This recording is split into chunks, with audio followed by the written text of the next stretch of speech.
Yo guys, Vision SGN here, bringing you Marvel Rivals Full Invisible Woman Guide, following the latest Season 1.5 update, where I'll be breaking down how to play as Invisible Woman, explaining all of her abilities, including her team up with the Fantastic Four, and as well as all of her strengths and weaknesses.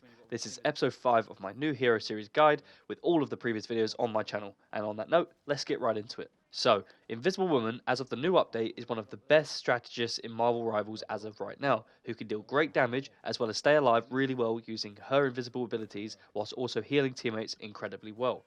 Once you get the hang of how to properly use these abilities to both heal and stay alive, she's definitely a top 3 healer in the game right now, and seeing as a lot of people are using both the Thing and the Human Torch following the latest update, Invisible Woman has quickly become the most popular strategist to be using as of right now, as she provides both the new heroes with a cool team up ability, which I'll explain shortly.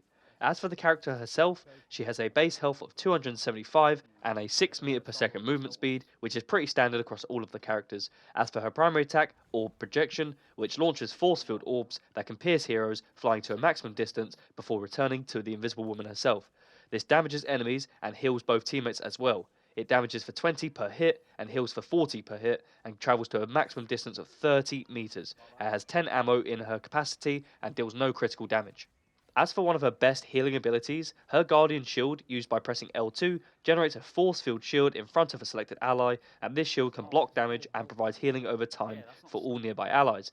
Any enemy that passes through the shield are slowed, and it heals teammates for up to 50 per second within a 3 meter radius, and the shield has a maximum value of 300. This slows enemies by 30% for 3 seconds, and before the shield is destroyed, Invisible Woman can choose to reproject this shield onto any selected teammate at any time, and after the shield is damaged, which you can then reclaim by pressing circle, and it will restore the shield to its full value, which is indicated on the left side of your screen when not placed, and you can see exactly how much the shield value is before it's placed down for your ally.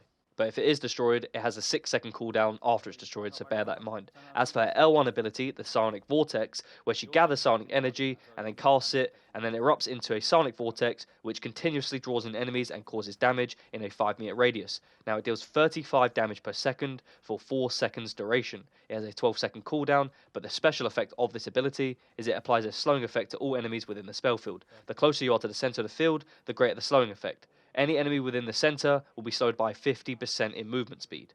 As for her R1 ability, Force Physics allows Invisible Woman to manipulate psionic energy to push or pull enemies in front of her, which is probably one of the most fun and cool abilities that she has and can be used in various different types of scenarios. It has a 30 meter range and a 1.5 meter radius. It deals 55 damage per hit, it can push enemies by an additional 12 meters or pull them in by up to 7 meters, and it has an 8 second cooldown.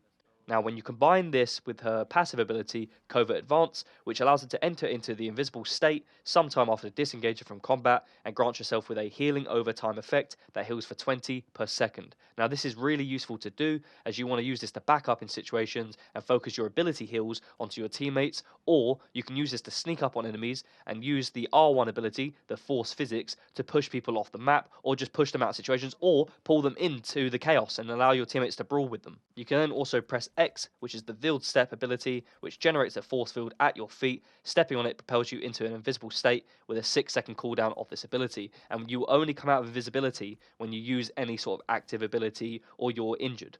Now, by mastering these two aspects, both the passive and the veiled step, this will allow you to elevate your gameplay as a healer because you will be able to stay alive for longer if you can use both the step and your passive ability to heal yourself, and then use your abilities to focus on primarily healing your teammates and keeping them alive. Now, this is often where the skill gap lies and where most players get it wrong, as you use your own abilities to keep you alive and back up into situations where your team's then vulnerable and exposed because they got no primary heals.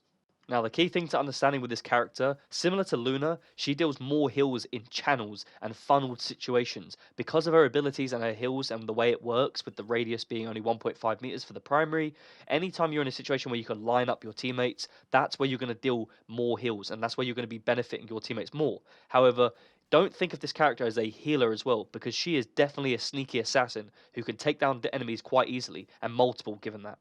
Now, she doesn't deal the highest amount of DPS, but when I mentioned you line up other enemies the same as you would with teammates, you can actually deal a crazy amount of damage in a short period of time to multiple enemies, making them all weak, which allows your teammates to then sneak in and get the final execution. And then that way you can back up to your team to heal them.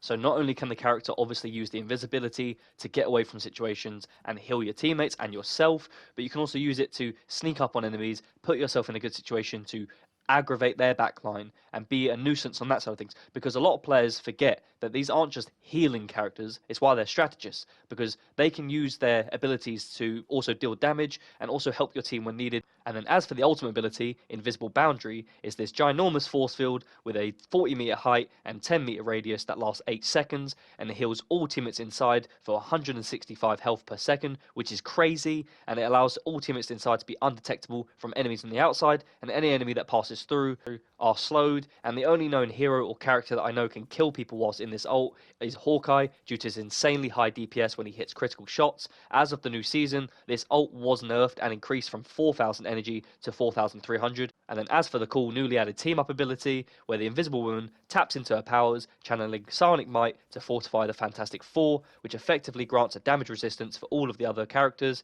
and once activated, they can continuously generate bonus health, making up for all of their lost health, and she provides a 15% healing bonus to those characters. And there you have it, guys. That's the full guide for Invisible Woman. She's a 4-star difficulty hero who's really fun to use following this latest update. If you enjoyed the video, please don't forget to like, comment, and subscribe. And let me know down below if you have any tips and tricks that you've learned along the way so far, or if you have any cool clips that you'd like to share. I'm Vision SGN, and I'll see you in the next one.